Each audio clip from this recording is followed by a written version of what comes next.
Last lecture में हम लोगों ने बात करी थी कि ओम्स लॉ क्या होता है।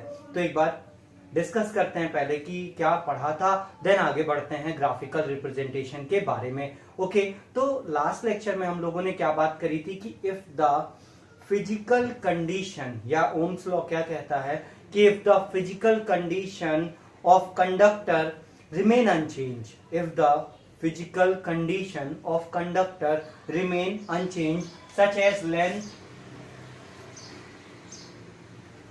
area of cross section,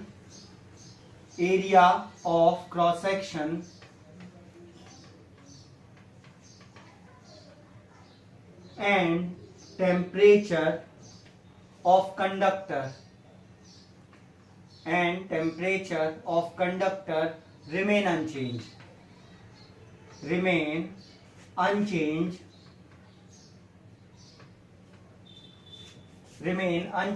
then the potential difference applied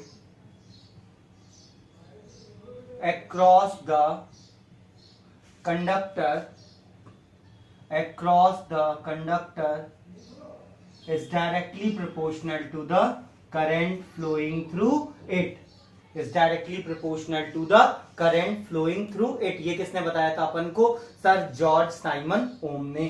तो ये हो गया हमारा V is directly proportional to I।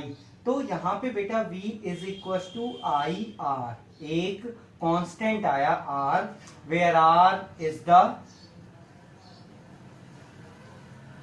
Resistance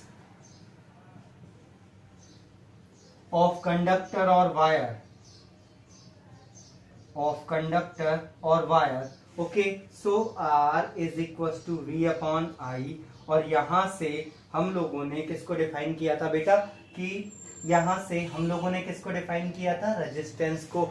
आगे आप रेजिस्टेंस के बारे में और पढ़ेंगे कि क्या क्या फैक्टर्स होते हैं जो इस पे अफेक्टेड होते हैं। फिलहाल ये था आपका क्या? Ohm's law. अब अगर ये सोचिए कि अगर कहीं पे करंट 3 एम्पियर है तो पोटेंशियल कितना होगा? अगेन 3 वोल्ट होगा। कितना होगा?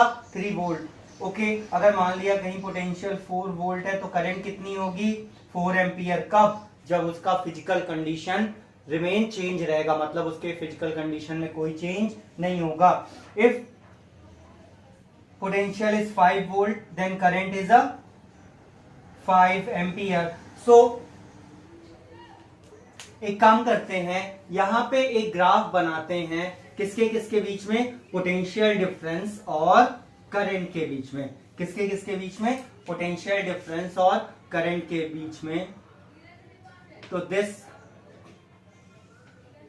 ये y एक्सिस हो गया हमारा, ये क्या हो गया बेटा? x axis. ये हमारा y एक्सिस हो गया, ये एक्सिस x एक्सिस हो गया। चलिए x एक्सिस जो है इसे हम लोग लिखते हैं क्या? करंट। कि यहाँ पे करंट आई एम्पियर में फ्लो हो रही करंट इधर, और यहाँ पे पोटेंशियल डिफरेंस है, ये किस में है? V में।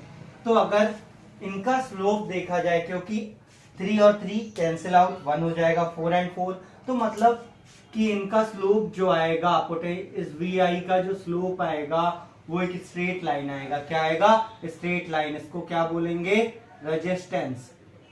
इसको क्या बोलेंगे बेटा? रेजिस्टेंस। आपकी बुक में पूछता है कि if x axis represent the current in ampere and y axis represent the potential difference in volt, then the slope of graph represent which physical quantity? That name is resistance of conductor.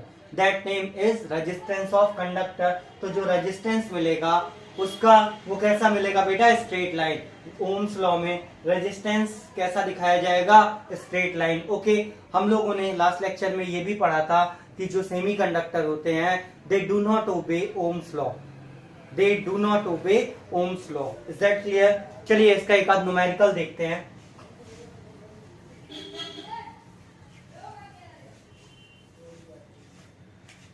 जैसे calculate the potential difference applied across the end of conductor if 2 ampere current is flowing through 4 ohm resistor. 4 ohm resistor. Calculate the potential difference. तो अपन जब भी numerical करेंगे तो हमेशा Ohm's law को इस तरीके से याद रखेंगे न्यूमेरिकल के लिए. ओके, एक ट्रायंगल की तरीके से. दिस बिकम योर, ये V हो गया पोटेंशियल डिफरेंस, ये हो गया I और ये हो गया क्या R. अब इसमें अगर आपको V गिवन है और R गिवन है तो I निकालना है. तो V डिवाइडेड बाई क्या हो गया R. I यहां से क्या आएगा बेटा V डिवाइडेड बाई R. फिर से देखिए, अगर हमें V गिवन है, पोटेंशियल डिफरेंस गिवन है और रेजिस्टेंस गिवन है तो I क्या आएगा V अपॉन R. अगर हमें V गिवन है, अगर हमें क्या गिवन है V, ठीक, सॉरी, अगर हमें I गिवन है और R गिवन है, V निकालना है. I गिवन है, R गिवन है, V निकालना है तो ये क्या होगा I into R. That means V is equal to क्या हो जाएगा बेटा I इंटू R.